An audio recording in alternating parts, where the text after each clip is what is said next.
धर्म की बात आती है, धर्म की चर्चा आती है, व्यक्ति कहता है महाराज ये समस्या है, ये दूर हो जाए, है ना, फिर पूजा पाठ करना है। मन नहीं लगता पूजा पाठ में, टेंशन में मन नहीं लगता। महाराज परेशानी दूर हो जाए ना, फिर मन लगने लगेगा। आपको परेशानी दूर करने का कोई उपाय है? क्या नाम? सुनील भैया, सुशील नाम है, सुनील।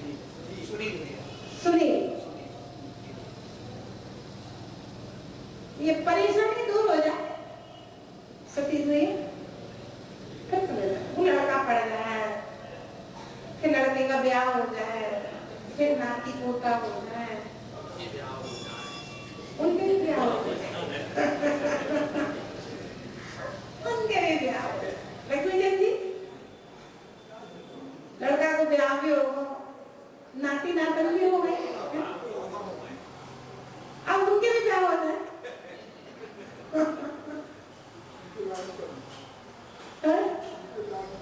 अब तो छोड़ना है सब, है ठीक है।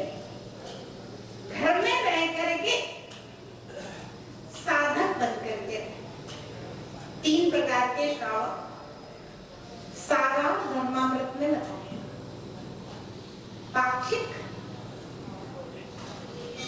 नैष्ठिक और साधक।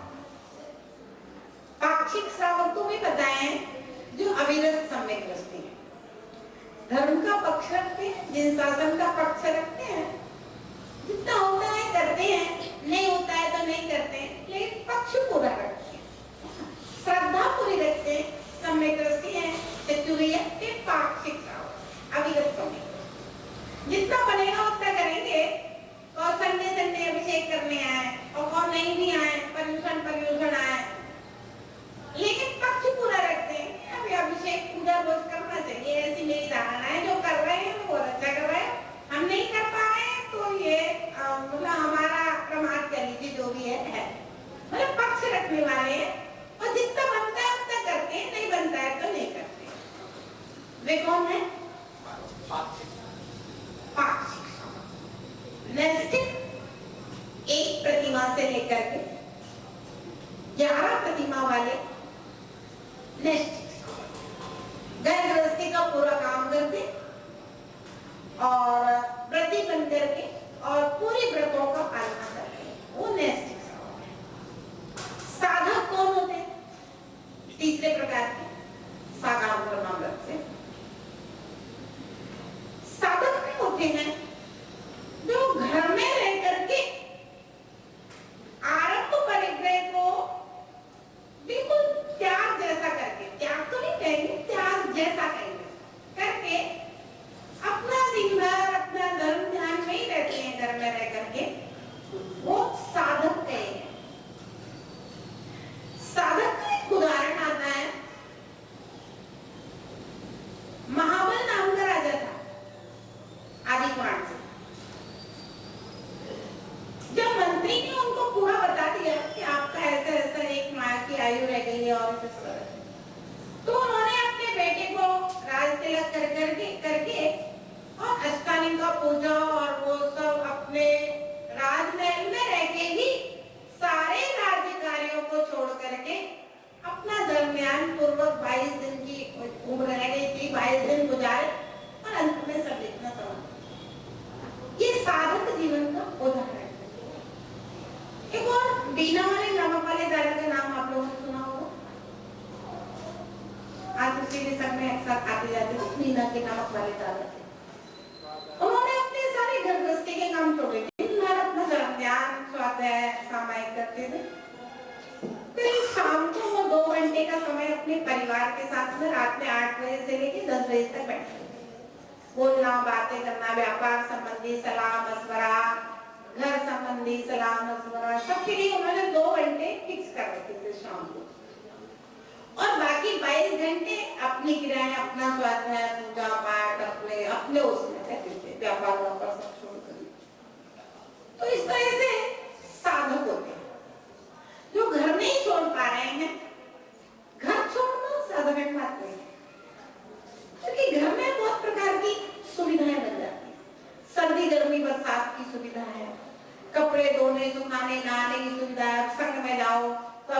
बाजार चलना है, कहीं नहाना है, कहीं कपड़े सुखाना है, कहीं किसी के घर खाने जाना है। अब किसी को खाने में शर्म लगती है, उसका पेट ही नहीं भरा है, और किसी ने कैसा परस दिया, किसी ने 100 प्रकार के घरों में जाओगे तो 100 प्रकार के हाथ का भोजन मिलेगा।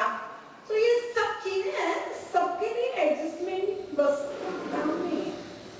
तो ये इतना नहीं कर सकता, अपने घर की सुख सुविधाएं चाहता है, लेकिन साधना करना चाहता है, तो वो अपना घर में रह करके साधक बन करके अंतिम समय में अपना पूरा धर्म ध्यान कर सकते हैं। तो कहा कि जब आचार्य महाराज पूज्यपाद स्वामी देखते हैं संसार की दशा को, तो वो किसी से कहते हैं भाई धर्म ध्यान करो, ऐसे करो। तो ये बात सही भी है, जैसे दिमाग परेशान रहता है ना, तो फिर पूजा भक्ति में भी नहीं लगता है। बात तो सही है, स्वाध्याय में भी नहीं लगता है, किसी भी चीज में मन लगता नहीं है जब परेशान रहता है। जैसे किसी को नौकरी की परेशानी हो तो उसका मन नहीं लगेगा। अब किसी का मान लीजिए कर्जा चढ़ा हुआ है और उसको ब्याज देना है, तो उसका फिर मन लगेगा नहीं। कई प्रकार की दिक्कतें रहती हैं, तो मन नहीं लगेगा। लोग कहते हैं ये काम कर ले, ये काम कर ले, ये काम कर ले, उसके बाद कर लेंगे। आचार्य पूज्यपाद महाराज बड़ा सुंदर श्लोक नीति वाक्य के रूप में लिखते हैं श्लोक के ग्रंथ में। विपद बहु पदावर्ते पद के वाक्य गायते यावत तावत भवन्त्यन्या प्रचुरा विपदा। कहते हैं भैया अगर आप ऐसे सोचोगे जब हम सारी समस्याएं हमें हल हो जाएंगी फिर धर्म कर लेंगे। तो उन्होंने कहा भैया आप संसार में हो, तुम्हारी समस्याएं तो कभी बात नहीं होती। चलिए भैया एक ना एक समीक्षक लगे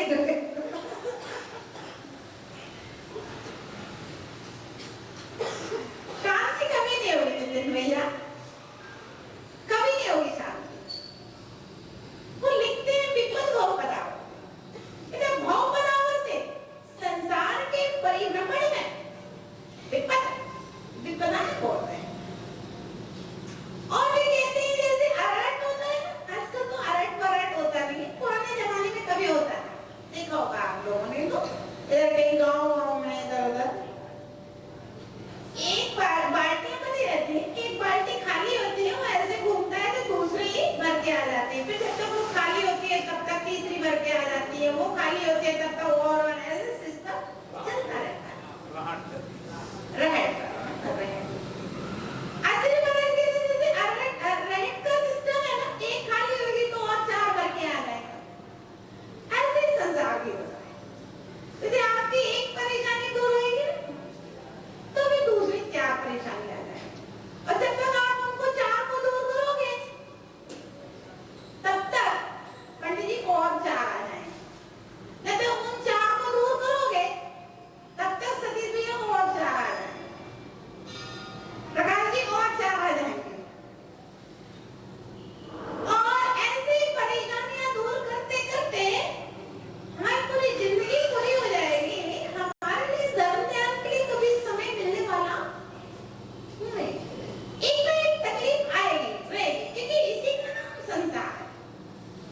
प्रचुर विपदा पूरा, प्रचुर आपत्तियां, प्रचुर विपत्तियां रहेंगी। ये विपत्तियां कभी भी नष्ट होने वाली नहीं है। एक बात और बताएं, कि अगर कभी ऐसा हो जाए, मान लो कोई आपत्ति नहीं, कोई समस्या नहीं, वैसे तो संसार में सुख सर्वदा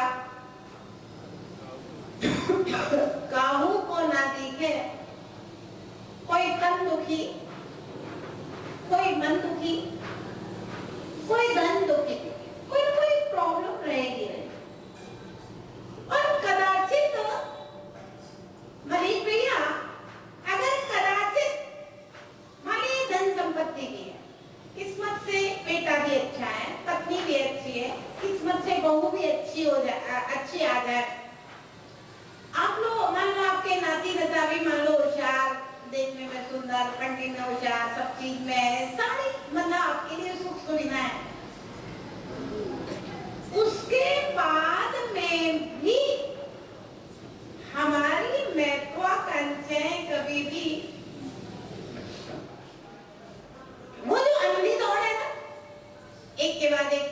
के बाद एक साइकिल से स्कूटर, स्कूटर से मोटरसाइकिल, मोटरसाइकिल से फोर व्हीलर से लाल बत्ती वाली, है ना, लाल बत्ती वाली आ जाएगी तब भी चैन नहीं होगा। वो आसान नहीं चाहिए, नया मॉडल आया तो तुरंत नहीं चाहिए ऐसे लोग। तो कहने का तात्पर्य मेट्रो से कभी पूरी नहीं होगी। और रावण की तरह अगर मेट्रो से पूरी हो भी ना कि 18,000 रानियां हैं, फिर भी कहीं ना कहीं सीता की ओर कोई ना कोई एक सीता की ओर दृष्टि चली जाएगी। और हम उन्हीं चीजों में गर्भवती में उलझे रहेंगे। हमें धर्म के लिए कभी भी समय मिलने वाला नहीं। आप देखना, जैसे आपको कभी लगता है कि हम थोड़े साधारण फैमिली वाले और हम जैसे थोड़े ज्यादा पैसा होता, हमारे खूब नौकर चाकर होते, और जैसे महिलाओं को लगता है हम अपने कोई झाड़ू पोंछा कपड़ा बर्तन करना पड़ता है, अगर हम किसी बड़े घर में होते ये सब काम नहीं करना पड़ता तो हम जरा भगवान का भजन कर लेते।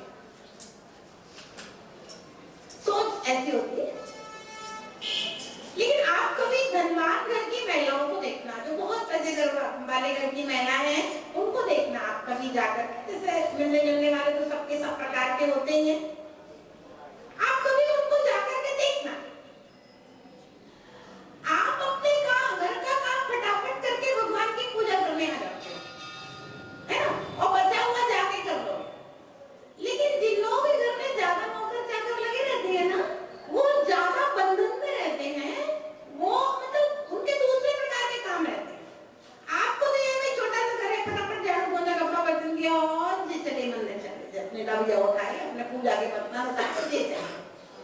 और उनके उतने ही मेंटेन जाता है, उतना ही नौकर आएगा, उनके घर के जेंट्सों को उतने ही मतलब खड़े रहो, भले काम ना करो लेकिन आंखन के सामने खड़े रहो, आप आंखन से ओझल नहीं हो सकते हो। उनके घर की बहुओं को उतना ही प्रेशर ज्यादा होता है, जितने बड़े घर की बहू होगी वो निकल के जल्दी से नहीं आ सकती। वो मतलब धर्म नहीं कर सकते हैं, उनका जीवन मतलब उसी में उलझ करके खत्म हो जाएगा। ये वाली बात हम आपको बता रहे हैं। तो धर्म कौन करेगा? देखो, आपत्तियां और विपत्तियां तो आएंगी, आती रहेंगी, इनमें कोई बैर विरोध नहीं है। कोई की सास खराब है तो कोई की बहू खराब है, अगर दो में से एक खराब है तो दोनों की जिंदगी खराब है। जो खराब है वो तो खराब है, वो अच्छी है बेचारी, उसके कारण से है। कोई का पति थोड़ा अपने से क्रोधी स्वभाव का है तो कोई की पत्नी क्रोधी स्वभाव की है, तो दोनों की जिंदगी खराब है, दोनों की जिंदगी खराब है। लेकिन अगर पति क्रोधी है तो बेचारी पत्नी को झेलना है, और पत्नी क्रोधी है तो बेचारे पति को झेलना है। बात तो कोई नहीं बनती, शांति किसी की जिंदगी में नहीं है।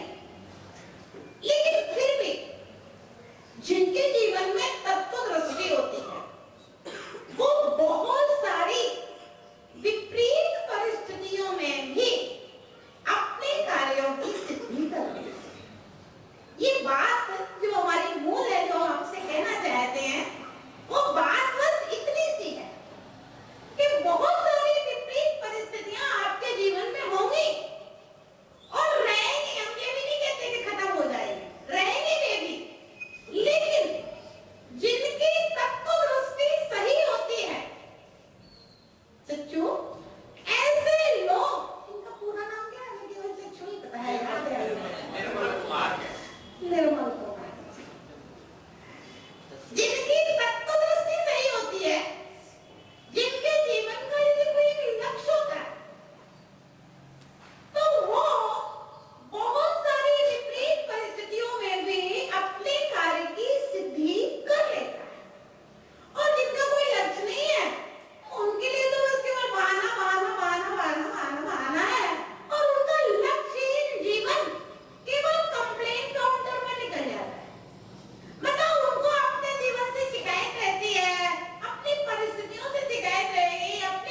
है ना, दोनों शांत स्वभाव के मिल जाए, दोनों एक जैसे धर्मात्मा मिल जाए, एक साथ करने वाले, एक जैसे विचार वाले मिल जाए, एक जैसी सोच वाले मिल जाए, ये तो कोई पिछले जन्म का दोनों पुण्य करके आए हैं कि वैसा सहयोग विजय और विजया जैसा मिल जाए, है ना, राम सीता जैसा सहयोग मिल जाए भैया, सहयोग मिल जाए किसी का, ये तो कोई ना कोई दोनों जन पुण्य करके आए तभी होता है। नहीं तो अक्सर एक एक विपरीत स्वभाव वाले रहते हैं तो गाड़ी खींचते रहते हैं, और दोनों क्रोधी हो गए तो दोनों भगवान मारेंगे।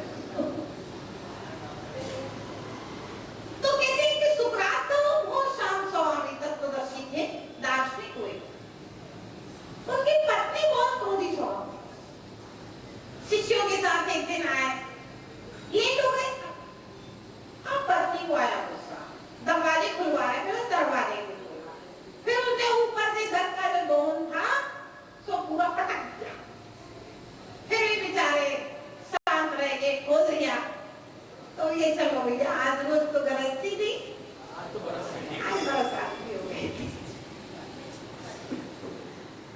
और स्नान कर लिया अपना शांति से और अपने काम में लगे। ऐसे शांत स्वभाव, कहते हैं कभी माँ हुई, ये भारत में कभी माँ हुई, बड़ी शांत स्वभाव थी, पत्नी बड़ी गुस्से थी। एक दिन गन्ने के खेत में से बहुत सारे गन्ने लेके आ रहे थे, अब बच्चे पीछे लग गए, चींटियां तो वहीं लगेंगी जहाँ शक्कर रहेगी, तो जब दातार होते हैं, उदार हृदय के होते हैं, लोग होते हैं, लोग उन्हीं की दुकान पे जाते हैं, उन्हीं के घर पे चन्ना लेने जाते हैं, और जिसको देने ही नहीं है एक बार दुकान पे पटका के भगा दो, दूसरी बार जाएगा, तीसरी बार जाएगा, चौथी बार आपकी देरी नहीं चढ़ेगा। अब वो कभी मांग के पीछे बच्चे लग गए, बोले पड़ी थी गन्ना गन्ना गन्ना गन्ना, एक एक गन्ना देते देते देते देते घर आते आते पूरे गन्ने बट गए, एक एक गन्ना बचा। अब पत्नी ने गेट खोला, बोले क्या है, गन्ने, बोले एक ही गन्ना लाए खेत में से, लाए तो बहुत सारे थे। अच्छा जो सरल स्वभावी लोग होते हैं उनकी एक और समस्या होती है, उनको झूठ बोलना बहुत मुश्किल होता है, उनको झूठ बोलना बहुत मुश्किल होता है। अगर वो झूठ बोल भी गए ना तो उनको अंदर अंदर मन में बड़ा कलेश चलता रहता है, झूठ क्यों बोल गया, क्यों बोल गया, वो पछता नहीं है, उसको झूठ नहीं पछता, और जिनको आदत रहती है झूठ बोलने की वो तो 100 झूठ बोल देगा, उसको कोई फर्क पड़ने वाला नहीं है, सुबह से शाम तक 1000 झूठ बोलेगा। अब झूठ भी बोलने की आदत नहीं थी, बोले लाए तो बहुत सारे थे, वो सब अपने ही बच्चे हैं, सब मोहल्ले वाले, कोई दूसरे को हम ले लिए, एक गन्ने ले लिया, अब एक गन्ना बचा। पत्नी को आया गुस्सा, उन्होंने गन्ना लिया, उनसे उनके हाथ में से चुरा के ये गन्ना से फाड़ दिया। अब वो बड़े शांत स्वभावी थे, कहते हैं चलो हमें तोड़ लो पड़ता, एक के दो हो गए, एक तुम चूस लो, एक हम चूस लो।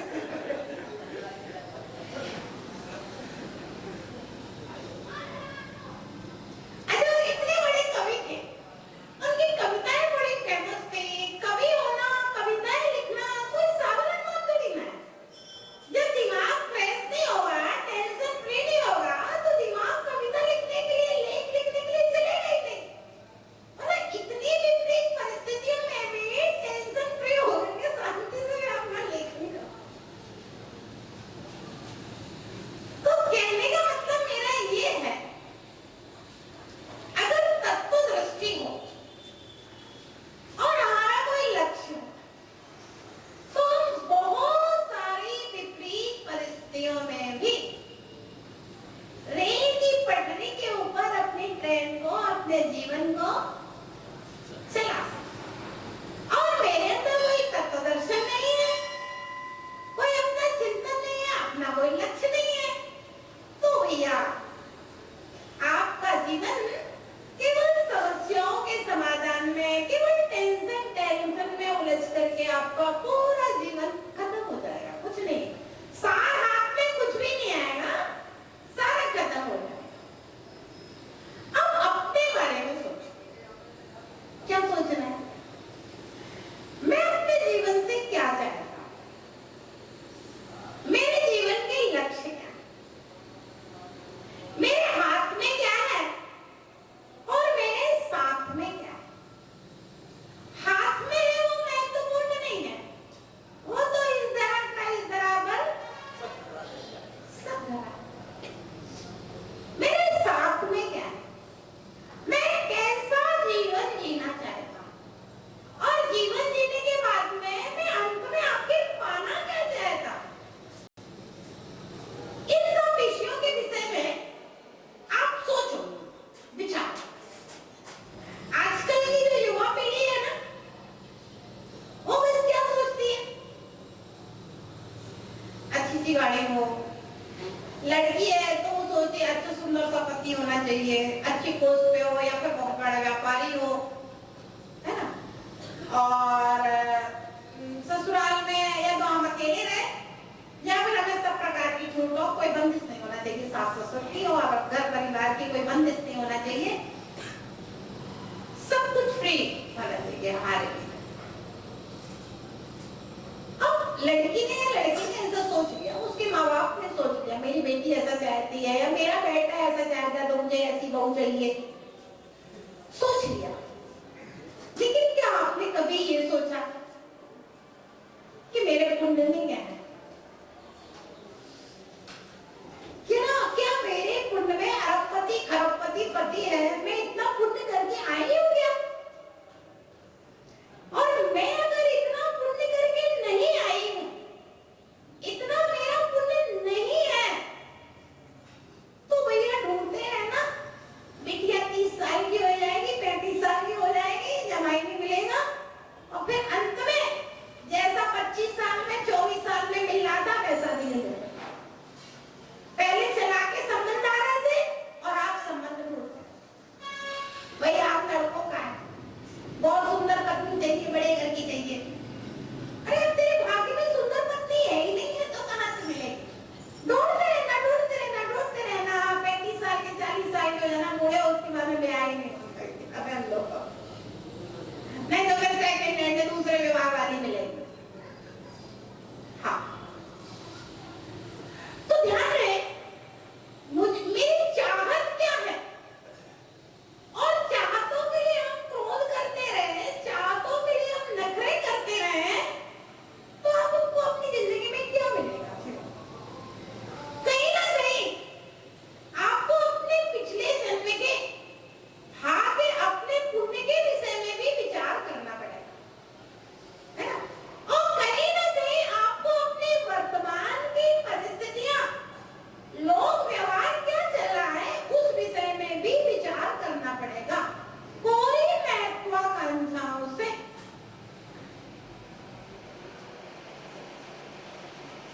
मैना सुंदरी के पिता से कह दिया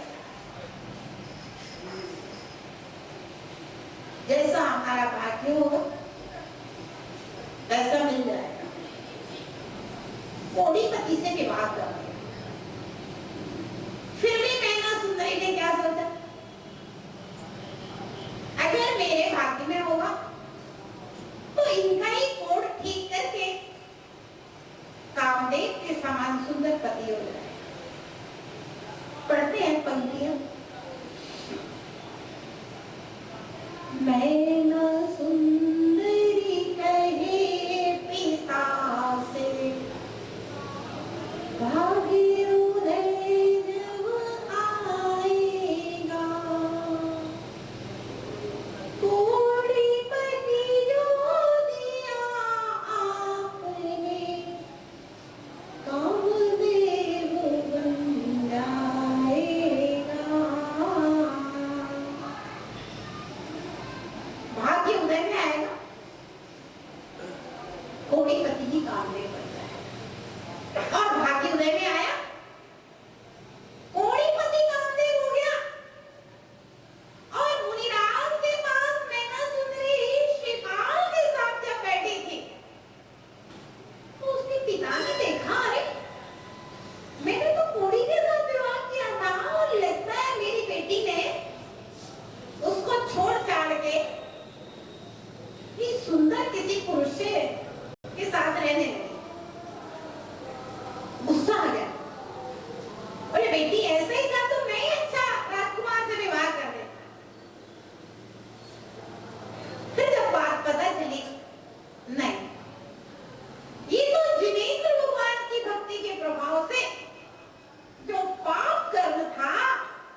उनके पिता क्षमा याचना करते हैं पुत्री से, जमाई से। तो भाग्य और वर्तमान परिस्थिति, परिवेश, योग्यता, इन सबको सोच करके विचार के यदि हमारी इच्छाएं और आकांक्षाएं होंगी, हो सकता है पूरी हो जाए और नहीं भी, दोनों बातें।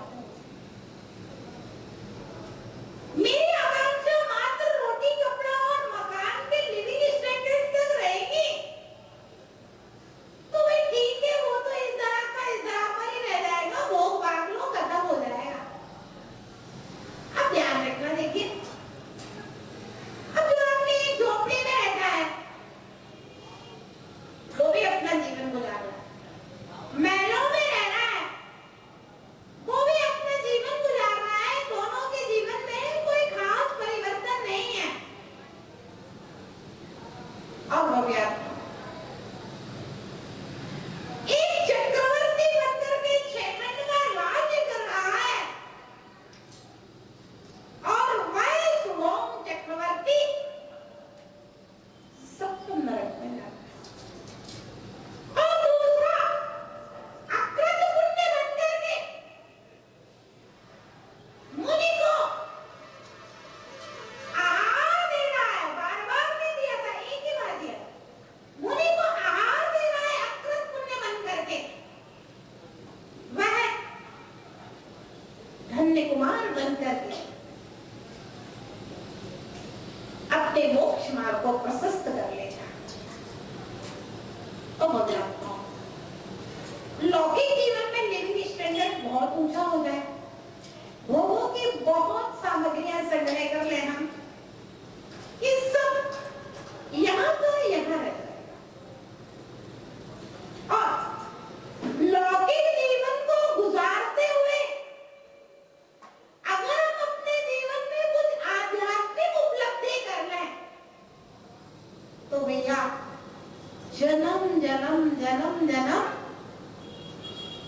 अनंत काल के लिए अनंत सुखों का बीज बो सकते हैं इस जीवन में। तो आपको सोचना है कर क्या है। एक राजा था, उसका एक मंत्री था, राजा अपने उस मंत्री को बहुत तवज्जो देता था और भी दूसरा मंत्री भी था, उसके ऊपर ज्यादा ध्यान नहीं देता था, उसकी सलाहों को ज्यादा गौर नहीं करता था। अब चूंकि मंत्री पद पर दोनों थे तो उन दोनों में बड़ा कंपटीशन रहता था और आपस में जिसको तवज्जो नहीं मिलता था वह बड़ा ईर्ष्यालु स्वभाव का हो गया था। उसको लगता था राजा जब भी सलाह लेता है तो इसी से लेता है, जब भी कोई बात होती तो इसी से, जब भी कहीं जाएगा आएगा तो इसी के साथ रहता है। बात क्या है? ये बात धीरे धीरे राजा भी समझने लगा। एक दिन राजा ने उसको चलो हम घूमने के लिए जा रहे हैं, तुम भी साथ में जाओ। वो सोचता है चलो अच्छा है, आज सम्राट मुझे अपने साथ ले जा रहे, बड़ा खुश हो। एक घोड़ा इनका और एक घोड़ा सम्राट का, दोनों अपने घोड़े के ऊपर सवार होकर के चलते हैं। जैसे ही नगर का व्यस्ततम चौराहा आया कि घोड़े ने लीड कर दी सम्राट के घोड़े ने। सम्राट ने कहा मंत्री महोदय आप यही ठहरे और हम अकेले आज सैर करने जाएंगे और तुम्हें इस लीड की रक्षा करना है।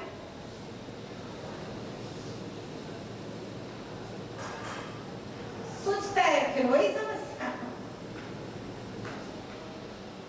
ठीक है भाई लीड की रक्षा करना है, आप सम्राट ने कह दिया आगे खड़ा रहता है। और बड़ा मुश्किल है, लोग पूछ रहे हैं महामंत्री जी यहाँ आज कैसे क्यों आए? अब लोग कहने वाले भाई लीड की रक्षा करने के लिए करेगा।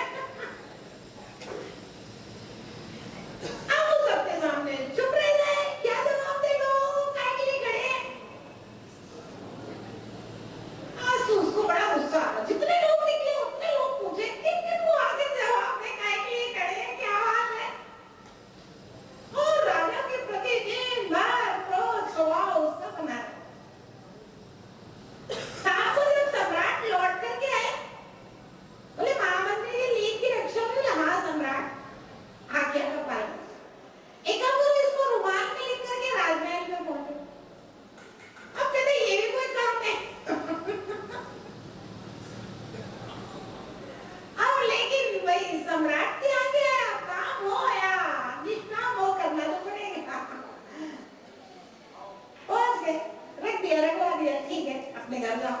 अब मैं बड़ी गुस्सा होती हूँ रात भर, तो बड़ा सक्सेस है उसको।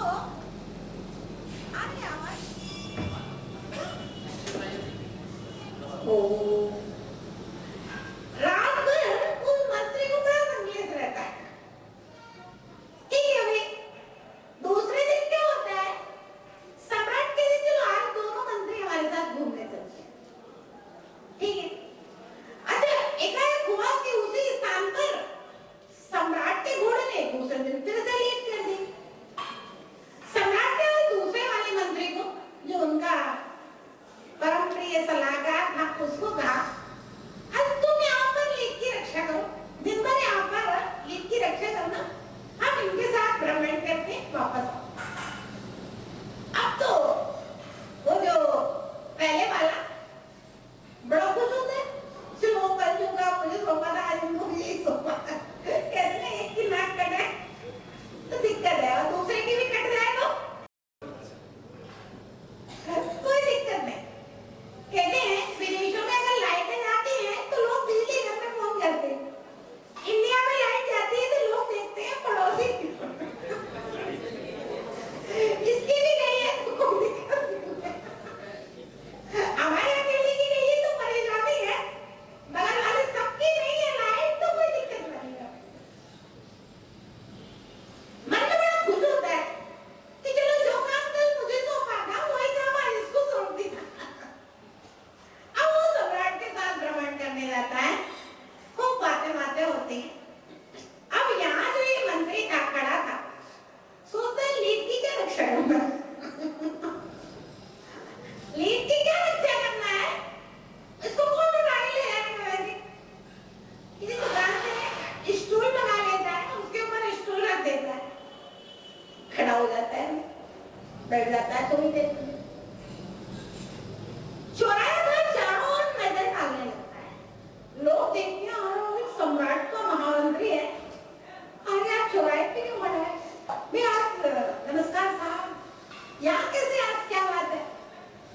बोले ऐसा है कि सम्राट ने मुझे काम सौंपा है, बोले जिन लोगों ने ये राज्य की भूमि के ऊपर, सड़क की जमीन के ऊपर अतिक्रमण कर लिया है, इन सबकी लिस्ट तैयार करने कागज पेन देता है और लिस्ट तैयार करने लगता है।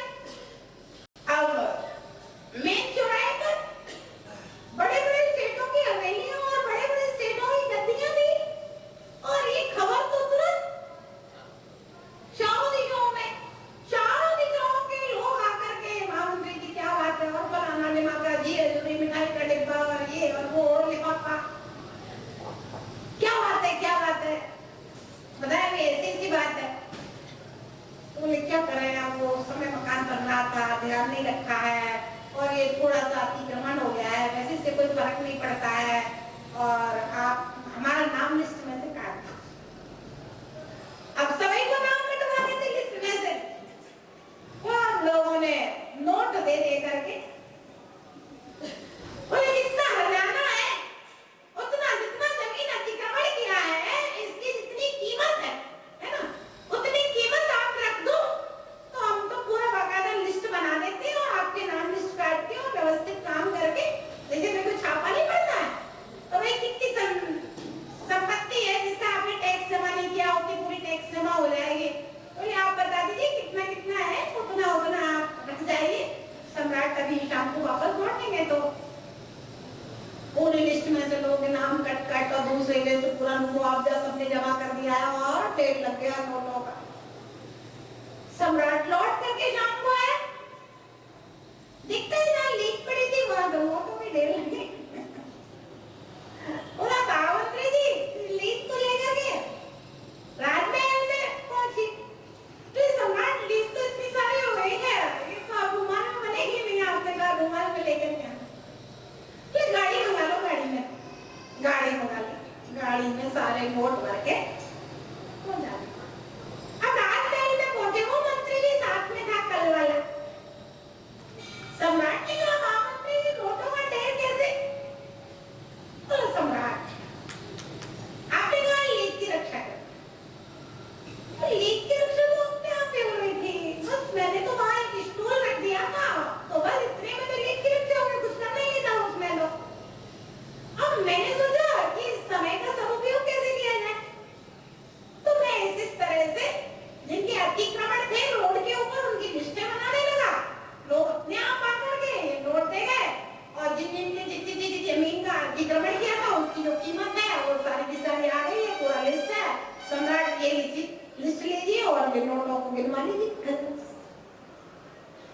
सम्राट ने उसकी तरफ देखा। ये है काम करने का ढंग। लीद की रक्षा करना है वो तो हो ही नहीं, लेकिन इसके अलावा मैं समय को सदुपयोग कैसे करूं ये महत्वपूर्ण भैया। ये जो हमारा शरीर है ये घोड़े की लीद से ज्यादा नहीं है, इसकी रक्षा करना है और वो रक्षा तो हो ही रही है।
गति को प्राप्त करना, कि जिससे हम भगवान के समोसरण में पहुंच करके समीचीन धर्म को सुन सके। वास्तविक सच्चे सर्वज्ञ के मुख से हम उनके सामने गणधर की वाणी को मनीष भैया हम सुन सके। इतना पुण्य संचय करने का लक्ष्य बना लो कि हम साक्षात भगवान के समोसरण में जाकर के उनके मुख से जिनवाणी सुन सके। इतना पुण्य हम संचय कर रहे हैं, इतना लक्ष्य रख लो और बस इतना लक्ष्य बना लोगे तो ध्यान रखना लक्ष्य जरूर पूरा होता है। इतने लक्ष्य के लिए अगर आप रोज सुबह भगवान का अभिषेक पूजन करते रहो, शाम को डमोगार की 5 माला फेर लेना, एक आध पाठ कर लेना, सुबह शाम एक घंटा जीव की आराधना कर लेना, आपका लक्ष्य जरूर पूरा हो जाएगा। गारंटी है, गारंटी है। सुबह शाम एक घंटा सभी भैया सतीश भैया एक घंटा दोनों टाइम आराधना कर लेना, आपका लक्ष्य देवायु की प्राप्ति आपको जरूर हो जाएगी। जरूर आप भगवान के समोसरण में पहुंच जाओगे इतनी आराधना कर। निश्चित रूप से सुबह शाम अगर एक घंटा हम अपनी आत्मा के लिए, अपने पुण्य के लिए अगर जिनेंद्र की आराधना करने का लक्ष्य बना लें तो आपके घर में जितनी भी झंझटें होंगी, कितनी भी समस्याएं होंगी, फिर भी आप एक घंटे का समय जरूर निकाल पाओगे। और वो 1 घंटे का समय जो आप निकाल लेंगे वो आपके लिए बहुत बड़ी आत्म संतुष्टि का कारण होगा, आत्म शांति का, मना शांति का कारण होगा। फिर आप महसूस करेंगे हजारों लाखों जन्नतों के कारण के साथ भी जीते हुए आप अपने लक्ष्य की ओर धीरे धीरे आगे बढ़ रहे हैं।